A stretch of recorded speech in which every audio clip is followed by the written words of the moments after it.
রাজপথের আন্দোলন কিন্তু আপনাদের জন্য ভালো বার্তা দেবে না। আপনারা ফ্যাসিস্ট হওয়ার জন্য চেষ্টা করছেন। যে কোন সংবিধানে বলে আপনারা ক্ষমতায় আছেন, যেটা আপনাদের বিরুদ্ধে যায় সেটা মানবেন না, এইটা জনগণ মেনে নেবে না। আপনারা ভোটের রেজাল্টে কারচুপি করেছেন, জনগণ ভালো করেই জানে। আপনাদের পায়ের তলা থেকে মাটি সরে যাওয়া শুরু করেছে। জনগণের ভাষা বুঝুন, জনগণকে মাঠে আন্দোলন করতে বাধ্য করবেন না। এই জনগণ যদি আন্দোলন করতে মাঠে নামে, আমরা বলতে চাই জনগণ দাবি আদায় করা পর্যন্ত রাজপথ ছাড়বে না ইনশাআল্লাহ। সবাই নেতৃবৃন্দ বলেছেন জ্বালানি সংকট, জ্বালানি মন্ত্রী বলেন জ্বালানির কোনো সংকট নাই। আমরা হাসিনাকে 16 বছর সুযোগ দিয়েছি, সেই শক্তি আপনাদের নাই। আপনাদের পরিণতি আওয়ামী লীগের চেয়েও খারাপ হবে। আমরা সরকারকে বলতে চাই রাজপথের আন্দোলন কিন্তু আপনাদের জন্য ভালো বার্তা দেবে না। যে গণভোট আমরা সবাই অংশগ্রহণ করেছি, প্রায় 70% লোক গণভোটের পক্ষে রায় দিয়েছে। সেই গণভোট আপনারা ক্ষমতায় গেলে বাস্তবায়ন করবেন, সুবিধাও জনগণকে দিয়েছিলেন। আজকে ক্ষমতা আসার পর আওয়ামী ফ্যাসিস্টের মতো আপনারা ফ্যাসিস্ট হওয়ার জন্য চেষ্টা করছেন। আওয়ামী ফ্যাসিস্টকে বাংলাদেশের জনগণ 16 বছর আন্দোলন করে তাড়িয়ে দিয়েছে। আপনারা আজকাল জাতীয়তাবাদী ফ্যাসিস্ট সরকার, আপনারা যদি মনে করেন জনগণকে আন্দোলন দমাবেন আপনাদের পেটুয়া বাহিনী দিয়ে, তাহলে আপনারা বোকার স্বর্গে বাস করছেন। সংগ্রামী ভাই বন্ধুগণ, আপনারা এখন গণভোটের ব্যাপারে সংবিধানের দোহাই দেন। আজকে কোন সংবিধানে বলে আপনারা ক্ষমতায় আছেন, কোন সংবিধানে বলে আপনারা এমপি হয়েছেন, মন্ত্রী হয়েছেন, কোন সংবিধান বলে আপনারা প্রধানমন্ত্রী হয়েছেন? একটা আইন মানবেন আর আরেকটা আইন মানবেন না। যেটা আপনাদের পক্ষে যায় সেই আইনটা মানবেন, যেটা আপনাদের বিরুদ্ধে যায় সেটা মানবেন না। এইটা জনগণ মেনে নেবে না। আপনারা আন্দোলন দেখেছেন, আপনারাও আন্দোলন ছিলেন, আমরাও ছিলাম। জনগণকে বাধ্য করবেন না। আপনারা যখন একসময় ক্ষমতায় ছিলেন, জনগণের দাবি ছিল কেয়ারটেকার সরকার।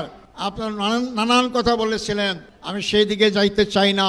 কেয়ারটেকার মানেন নাই, মানতে বাধ্য হয়েছেন জনগণের আন্দোলনের মুখে, কিন্তু আপনাদের জন্য সুখকর হয় নাই। আপনারা ক্ষমতা আসতে পারেন নাই।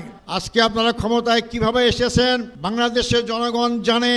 আপনারা কি পরিমাণ আসনে আপনারা ভোটের রেজাল্টে কারচুপি করেছেন, জনগণ ভালো করেই জানে। জনগণ থেকে সম্পূর্ণ ভোট পেয়ে আজকে আপনারা ক্ষমতায় নাই। আপনাদের পায়ের তলা থেকে মাটি সরে যাওয়া শুরু করেছে। জনগণের ভাষা বুঝুন, জনগণকে মাঠে আন্দোলন করতে বাধ্য করবেন না।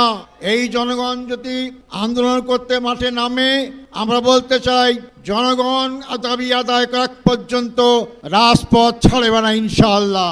অবিলম্বেই আপনার গণভোটের রায় মেনে নিয়ে বাস্তবায়ন করা শুরু করুন। আমরা আপনাদেরকে সহযোগিতা করব। সংগ্রামী ভাই বন্ধুগণ, আমরা যদি বলতে চাই দেশের অবস্থা, সবাই নেতৃবৃন্দ বলেছেন জ্বালানি সংকট।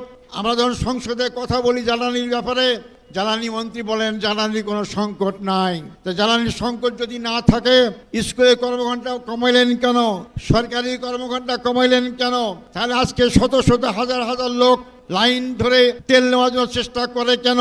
এটা কি জ্বালানির সংকট দেখতে পারেন না আপনারা? হ্যাঁ, আপনারা দেখতে পারবেন। যখন জনগণের রুদ্র সে পড়বেন, তখন সবই ঠিক পাবে ইনশাআল্লাহ।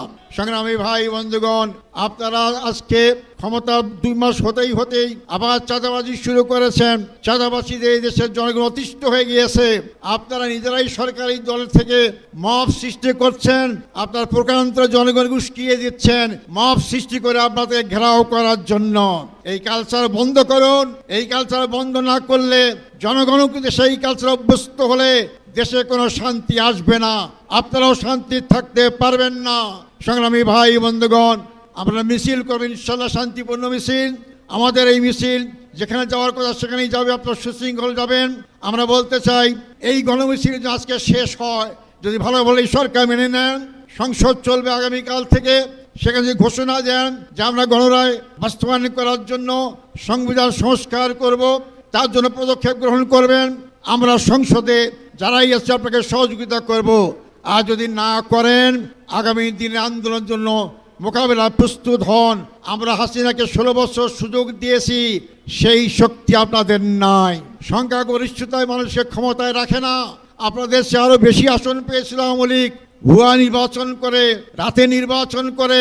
সেই সংখ্যাগরিষ্ঠতা আওয়ামী লীগকে রক্ষা করতে পারে নাই, শুধু রক্ষাই করে দেশ থেকে পালাতে বাধ্য হয়েছে। আর আপনারা যেভাবে নির্বাচিত হয়ে ক্ষমতায় আসেন, এই সংখ্যাগরিষ্ঠ ভয় দেখাবেন না। সংখ্যাগরিষ্ঠের মাধ্যমে জনগণের রায়কে যদি উপেক্ষিত করেন, তাহলে জনগণের আসামির কাঠগড়ায় দাঁড়াতে বাধ্য হবেন ইনশাআল্লাহ।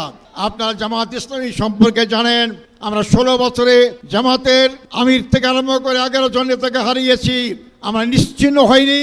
আমরা 2008 সালে মাত্র 2টা আসন পেয়ে আমরা আজকে 68 আসন নিয়ে সংসদে আসি। জনগণ জামাত ইসলামীর পক্ষে, জনগণ পরিবর্তনের পক্ষে।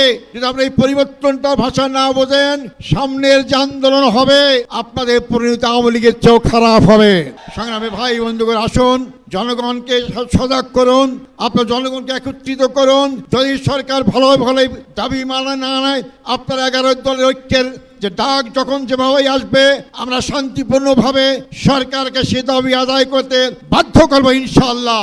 এই দাবি আদায় না হওয়া পর্যন্ত সংসদেই আমরা ভূমিকা পালন করব, রাজপথকে আমরা প্রকম্পিত করবো ইনশাআল্লাহ।